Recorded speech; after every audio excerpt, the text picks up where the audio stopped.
মনোবীক্ষণ pathology কোয়ালিটির শেষ কথা। সিএমসি ভেলোর স্বীকৃত জেলার একমাত্র ল্যাবরেটরি। যোগাযোগ 7477799515।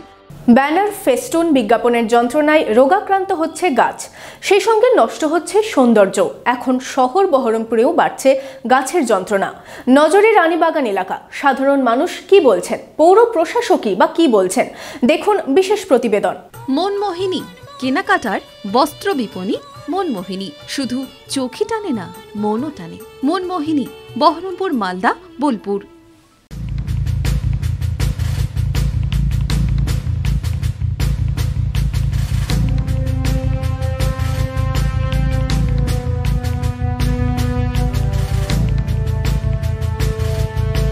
গাছ মানুষের সবচেয়ে বড় ও পরম উপকারী বন্ধু, অথচ এর প্রতি মানুষের আচরণ কতটা বন্ধুসুলভ? পেরেক ঠুকে ব্যানার, ফেস্টুন, বিজ্ঞাপনের যন্ত্রণায় রোগাক্রান্ত হচ্ছে গাছ, সেই সঙ্গে নষ্ট হচ্ছে সৌন্দর্য। এখন শহর বহরমপুরেও দৃষ্টি দূষণ এক জ্বলন্ত সমস্যা। মাসের পর মাস, বছরের পর বছর ধরে ব্যানার, বিজ্ঞাপনের পেরেকে ক্ষতবিক্ষত গাছ, নেওয়া হয় না কোনো পদক্ষেপ। গাছে গাছে ব্যানারের ছেয়ে আছে বহরমপুরের জনবহুল রানীবাগান চত্বরে, যে ঘটনায় নিন্দায় বহরমপুরবাসীও।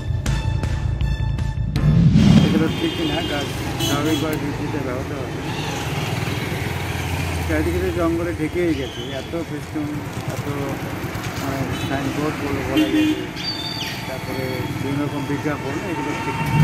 এতে পরিবেশ নোংরা হচ্ছে, তারপরে কোনো বিল্ডিং বা কোনো মানুষ ওইদিকে তাকাতে গিয়ে রাস্তাঘাটে অ্যাক্সিডেন্ট হচ্ছে, এইসব কারণ। গাছেরও তো জীবন আছে। হ্যাঁ, গাছের জীবন আছে। এগুলো বানলে গাছ বাড়তে পারে না, হাওয়া বাতাস পায় না। এগুলো একদমই ঠিক নয়, প্রকৃতির বিরুদ্ধে এগুলো অন্যায় হচ্ছে, এগুলো বন্ধ হওয়া দরকার। প্রকৃতির ভারসাম্য নষ্ট হয়ে যাচ্ছে সমস্ত করার জন্য। পেরেক পুতলে, ফ্লেক্স টাঙালে, দেখালে গাছ ঠিকমতো বাড়তে পারছে না। ঠিকমতো বাড়তে না পারার জন্য গাছের ক্ষতি হচ্ছে। গাছের ক্ষয়ক্ষতি হলে মানুষেরও ক্ষতি। এগুলো বন্ধ দরকার। মানুষ সজাগ হোক, মানুষ সতর্ক হোক, এগুলোর থেকে মানুষ সবাই মিলে প্রতিবাদ করুক। না, কখনোই সমর্থন না, কারণ গাছেরও তো প্রাণ আছে। আচার্য জগদীশচন্দ্র বসু তো প্রমাণ করে দিয়েছেন যে এটা গাছের প্রাণ আছে। আমাদের গায়ে যেমন কিছু কিছু খোঁচা লাগলে পরে যখন আমাদের ব্যথা পাই, গাছেরও গায়ে যখন পেরেক পোতা হয়, গাছের গায়ে দিয়ে একটা রস বেরোয়, সেটাও তাদের গাছের রক্ত। তাহলে কখনোই আমরা এটাকে মান্যতা দেওয়া উচিত না। সে বিজ্ঞাপনটা তারা আলাদা একটা খুঁটি পুঁতে হোক, কোনো জায়গাতে এভাবে করুক, সেখানে করুক, কিন্তু গাছের গায়ে কখনোই কাম্য নয়। না, এগুলো সমর্থন আমি করি না। যাতে গাছ আমাদের জীবন, গাছে আমরা অনেক কিছু পাই, অক্সিজেন পাই এবং বাতাস পাই, গাছের উপর আমরা ছায়া পাই।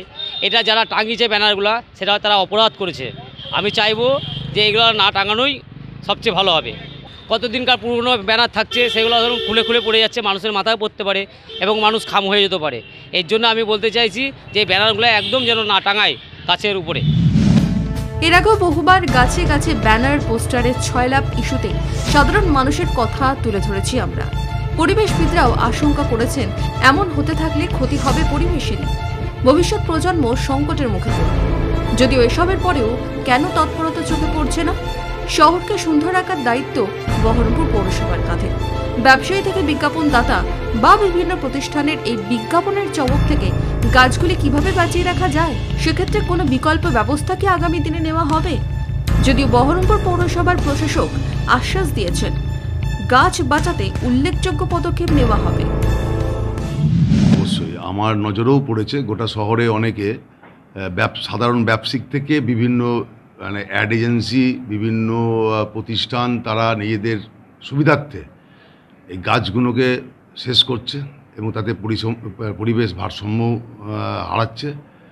আমার নজরে পড়েছে। আমি আমার ডিপার্টমেন্টের কনসার্ন ডিপার্টমেন্টের আমার এমপ্লয়িদেরকে বলেছি, গোটা শহরে গাছে যেখানে যেখানে পেরেক মারা আছে সে সমস্ত হোর্ডিং ফেস্টুনগুলো খুলে ফেলে দেওয়ার জন্য আমি এটা স্টেপ নিতে বলেছি। একটা গাছে পেরেক মানে আমাদের শরীরে যদি কেউ আঘাত করে, তা আমাদের যেমন লাগে, আমরা যেহেতু কথা বলতে পারি, আমরা উচ্চারণ করতে পারি, আমরা আউ করতে পারি, কিন্তু গাছ তো পারে না। কিন্তু গাছেরও সেই একই ব্যথা, একই বেদনা লাগে। অবশ্যই ধরা পড়লে তাদের, আমরা জানতে পারলে তাদের বিরুদ্ধে ব্যবস্থা নেব। তবে শুধু প্রশাসনিক স্তরে নয়, সচেতন হওয়া জরুরি নাগরিকদেরও। তবে অটুট থাকবে এই বন্ধুত্ব। Special report, Madhyabanga news. বিশুদ্ধতায় 10 বছর desert Mina package drinking water with minerals. Desert Mina, Palsanda, Nabagram, Murshidabad.